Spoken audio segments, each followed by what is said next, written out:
Welcome to NSR TV news. Prasanna Venkateswara Swamy దేవాలయం, పాండురంగ నగర్ మరియు మోతి నగర్కు సంబంధించిన నూతన కమిటీ ఏర్పాటైన సందర్భంలో కమిటీ సభ్యులు కూకట్పల్లి కాంగ్రెస్ పార్టీ ఇన్ఛార్జ్ బండి రమేష్ గారికి గురువారం రోజున తన జూబ్లీహిల్స్ నివాసంలో మర్యాదపూర్వకంగా కలిసి కృతజ్ఞతలు తెలపడం జరిగినది.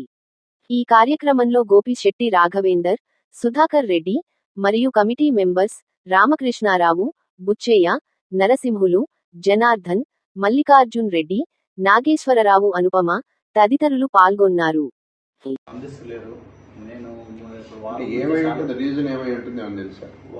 వాళ్ళు కొన్ని చోట్ల ఎక్కువ ఉప్పేస్తున్నారు, మన కంట్రోల్ చేసిండ్రు. వాళ్ళు ఏ ఉద్దేశంతో చేసిండేది అర్థం కాలేదు. నేను పొద్దున్న అవంత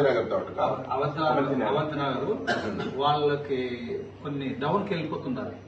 నేను పొద్దున్న పిల్లగాడు వచ్చింటే చెప్పిన, అయ్యా మాకు ప్రెజర్ లేదు, వాళ్ళకు కంటిన్యూ వదులుతున్నా కదా, మాకు కొద్దిగా బియ్యి అంటే లేదు ఆఫీసర్ చెప్పినాడు, వాళ్ళకి తోటలో వాళ్ళకి బంద పెట్టద్దు, ఎప్పుడు కంటిన్యూ ఇడిచిపెట్టమన్నాడు అని చెప్పేసిండు.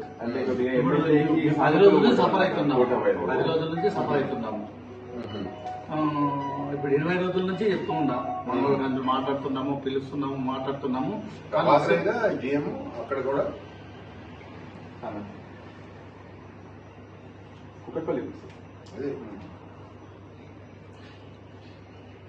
అవంతి నగర ఇది. అవును, కింద డౌన్ కి ఎక్కువ ఉన్నప్పుడు వాళ్ళు కొంచెం కంట్రోల్ చేయొచ్చు కదా. నేను పొద్దున గట్టిగా మాట్లాడితే ఆ మాట అనేసి అతను ఎవరు నీకు రాజు అనే పిల్లడు ఉప్పేకి వస్తారు కదా, ఆయన చెప్పిండు, మాకు ఆఫీసర్ చెప్పినాడు తోటలో బంద పెట్టొద్దని చెప్పినాడు. ఇప్పుడు ఇక్కడే కదన్నా ఇప్పుడు